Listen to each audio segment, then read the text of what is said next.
के लोगों ने मन बनाया है कि जिस दल का आसमान छूता अहंकार है, इस बार बरेली वाले लोग उसको गिराने का काम करेंगे। वैसे आपका सुरमा भी केवल उत्तर प्रदेश नहीं बल्कि देश और दुनिया में जाता है, लेकिन इस बार बरेली के लोगों ने मन बनाया है कि बड़े बड़े भारतीय जनता पार्टी के लोगों को सुरमा लगा करके विदा करने का काम करेंगे। वैसे तो मैं अभी मंच पे जो सुना हूं, ये जो दूसरी तरफ दरार है, जो भाजपाइयों के अंदर दरार है, और सुनने में आ रहा है कि एक दूसरे को सुरमा लगा रहे हैं, मुझे पूरा भरोसा है कि इस बार समाजवादी पार्टी के प्रत्याशी ऐतिहासिक वोटों से जीत करके जा रहे हैं। ये 2024 का चुनाव हमारे आपके भविष्य के साथ साथ आने वाली पीढ़ी के भविष्य का भी चुनाव है, जहां हम किसान के, नौजवानों के, व्यापारियों के और आम लोगों के सवाल पर आपसे बातचीत कर रहे हैं। वहीं ये चुनाव संविधान बचाने का भी है।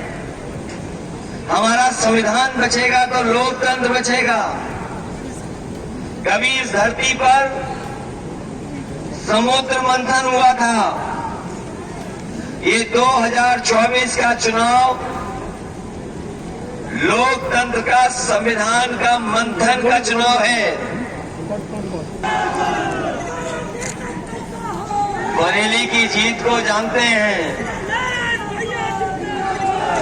वैसे लखनऊ वाले तो बहुत बार आए होंगे आसपास,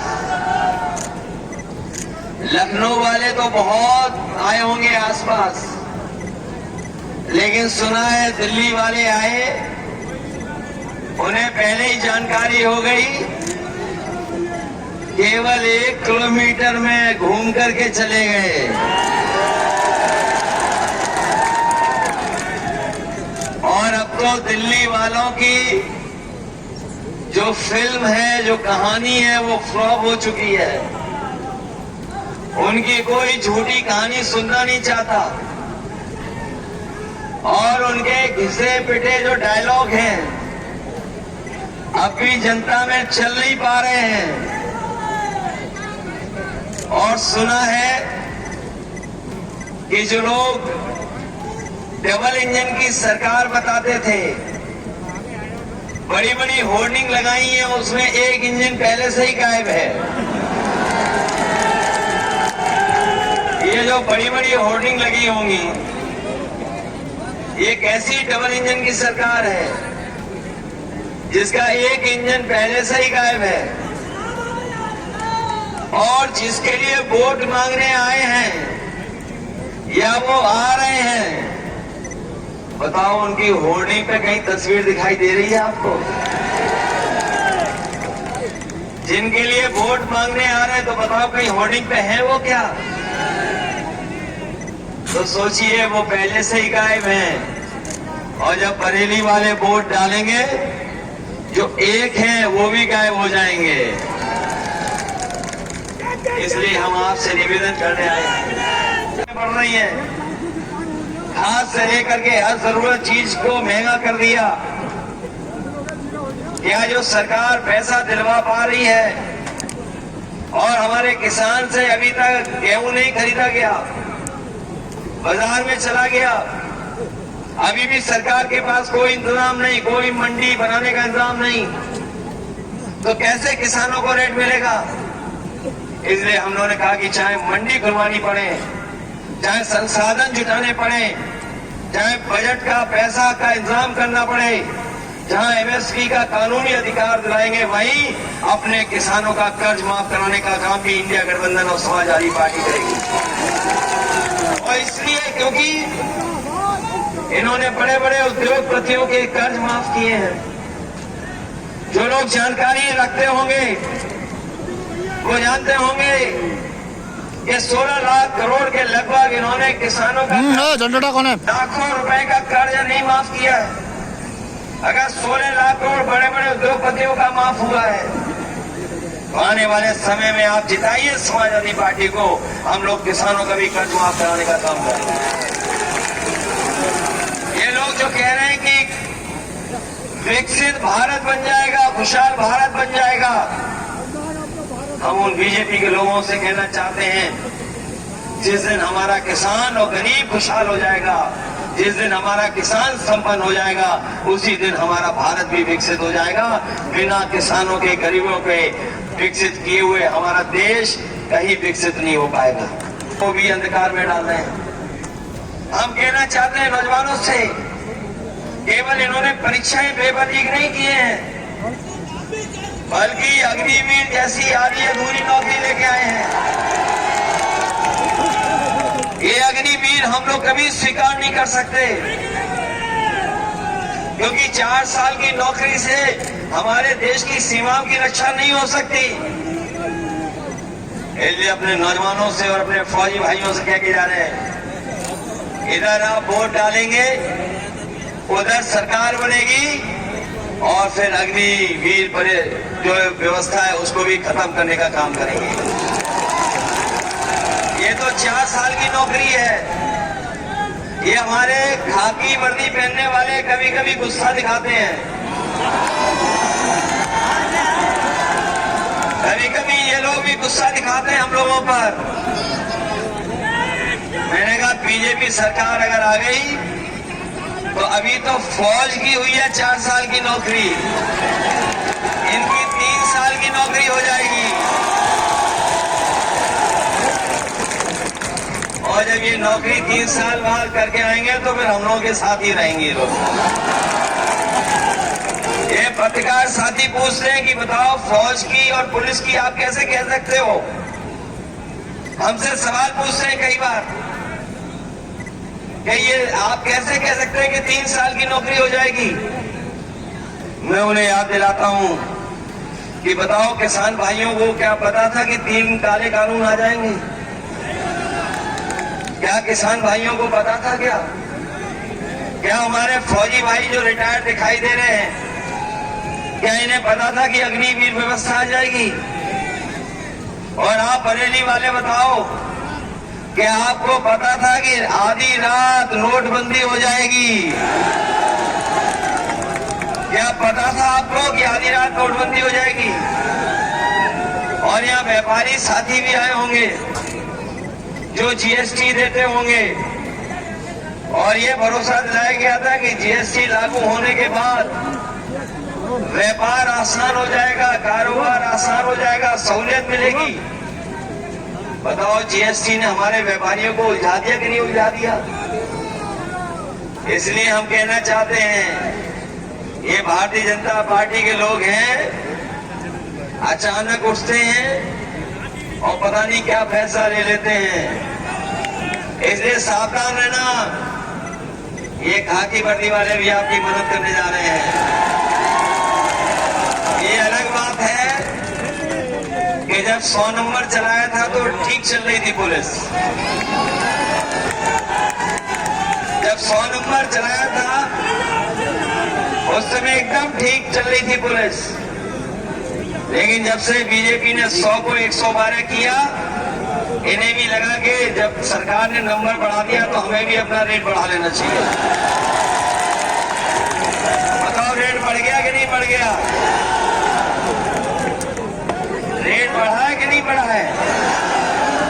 और आप गिन लेना, हिसाब किताब लगा लेना, देश के जितने भी भ्रष्टाचारी हैं और जितने अपराधी हैं, भारतीय जनता पार्टी ने सबको अपनी गोदाम में रख लिया है। बताओ अपनी गोदाम में रख लिया कि नहीं रख लिया? और जब से इनकी इलेक्टोरल बॉन्ड की जो इलेक्टोरल बॉन्ड का खुलासा हुआ है,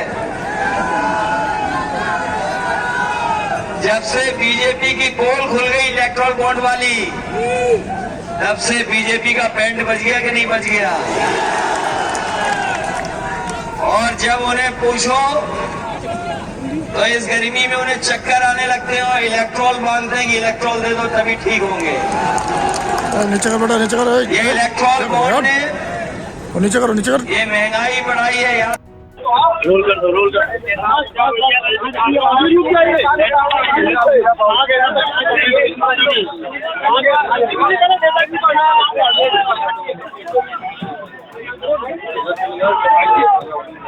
रोकिए, आराम साहब रोकिए।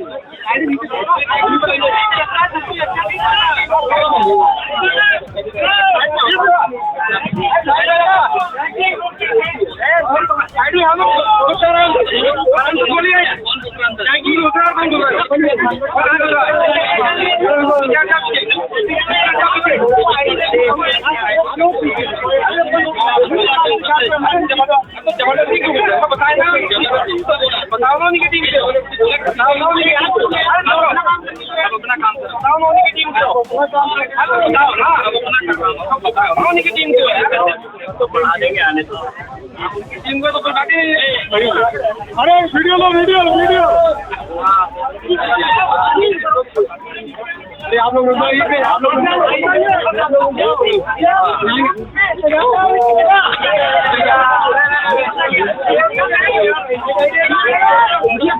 क्या बता रहे? योगी जी भी आए थे, उन्होंने कहा है कि आप लोग धर्म के आधार पर संविधान बदलना चाहते हैं।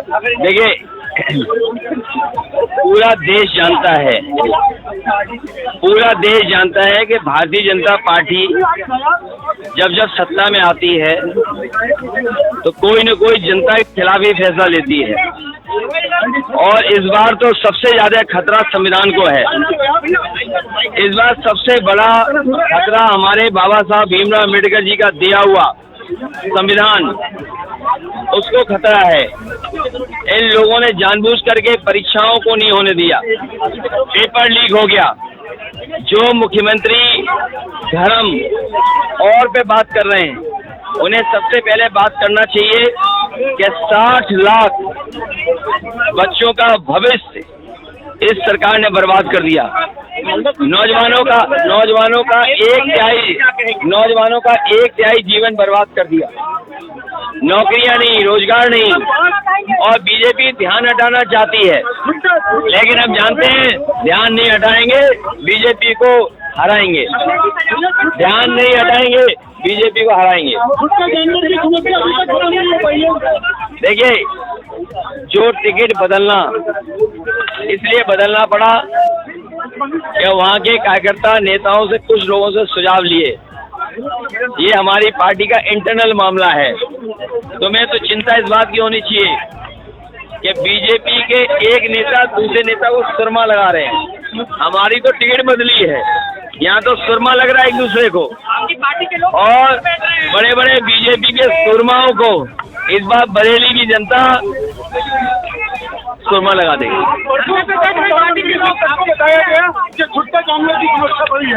नहीं तो प्रधानमंत्री जी को याद रखना चाहिए और बीजेपी के लोगों को याद होना चाहिए कि प्रधानमंत्री जी ने कहा था कि 15 दिन के अंदर इस समस्या का समाधान कर देंगे।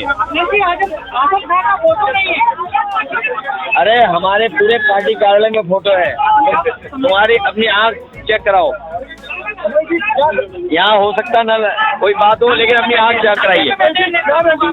तो कोई बात नहीं, थोड़ा बहुत ये लोकतंत्र में नहीं, ये आंख इनकी चेक होनी चाहिए। हाँ, वाकई में आंख चेक होनी चाहिए। नहीं, इनकी आंख चेक करने की जरूरत है। और सुरमा नहीं लगाते हो तुम? अगर ये सुरमा लगाता रहे तो इसकी आंख ठीक रहेगी।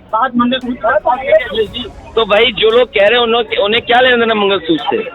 इसलिए ध्यान हटाने के लिए इन बातों को चर्चा में ला रहे हैं। किसान की आय दोगुनी, नौजवान को नौकरी, 60 लाख बच्चों की परीक्षा नहीं हो पाई, पेपर लीक हो गया, और महंगाई जो बढ़ रही है इसका जवाब है। और स्मार्ट सिटी में क्या बनाया आपने? और सारी क्या चाहते हैं आप? फातिहा पढ़ते हैं वहाँ पर? देखिए, ये आप अपनी तरफ से कह रहे हो। अगर मुख्यमंत्री ने कहा है तो चुनाव आयोग इन पर कार्रवाई करे और जो धारा बनती है उन पर लगानी चाहिए। जो चेहरा तुम्हें अच्छा लगे। 400 पार के बारे में क्या कहेंगे? 400 पार ये गलत संख्या है। अब 400 पार नहीं बोल रहे हैं। हमारी सब सीटें आ रही हैं, एक में लड़ाई है, बाकी सब सीटें आ रही हैं। योगी जी कह रहे हैं कि दो शहजादों की जोड़ी पहले भी बन चुकी थी। आपने योगी जी का वो नहीं देखा योग करते हुए? अरे पहले योग तो सीखें वो उनकी पार्टी का अपना फैसला है, वो फैसला लेना चाहे जो भी। ठीक है सर। बार-बार एक बात कर रहे हैं कि संविधान बदल देंगे, आपका क्या कहना है? ये संविधान बचाने की लड़ाई है और ये संविधान बचेगा तभी हमारे अधिकार बचेंगे। बाबा साहब भीमराव अम्बेडकर जी ने ये संविधान बनाया है, दिया है देश को। ये संविधान बचेगा तो हमारा मान सम्मान बचेगा, हमें न्याय मिलेगा। बीजेपी के लोग इस संविधान को बदलना चाहते हैं और जनता भारतीय जनता पार्टी को बदल देगी। अरे चुनाव है ये तो कहा जाएगा, लेकिन आपकी जिम्मेदारी बड़ी है। ठीक है सर।